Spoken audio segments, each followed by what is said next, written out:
ఇప్పటి వరకు కేవలం హీరోగా నటించిన ఎన్టీఆర్ ఊసరవెల్లి, టెంపర్ లాంటి సినిమాలో కొంచెం నెగిటివ్ షేడ్స్ ఉన్న క్యారెక్టర్ చేసినా ఇప్పుడు తొలిసారిగా మనుడు పూర్తి స్థాయి విలన్ వేషాలు వేశాడు.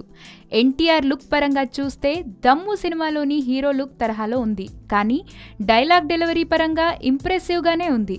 ఇక ఈ ట్రైలర్ చూసి పలువురు టాలీవుడ్ సెలబ్రిటీస్ ఎన్టీఆర్ పై స్పందిస్తున్న లిస్టులో హీరోయిన్ సమంత కూడా చేరింది. జూనియర్ ఎన్టీఆర్, సమంత బాక్సాఫీస్ వద్ద విజయవంతమైన జోడీ. ఇప్పటిదాకా వారిద్దరూ 4 సినిమాల్లో కలిసి నటించారు. అందులో 2 చిత్రాలు బ్లాక్ బస్టర్ హిట్లే. ఇటీవల వారిద్దరూ కలిసి నటించిన జనతా గ్యారేజ్ సినిమా బాక్సాఫీస్ వద్ద ఎలాంటి సెన్సేషన్ క్రియేట్ చేసిందో తెలిసిందే. తాజాగా సమంత జై లవకుశ టీజర్పై స్పందించారు. తన మనసులోని మాటను చెప్పేశారు. టీజర్ గురించి తానేమనుకుంటున్నారో 2 ముక్కల్లో చెప్పారు.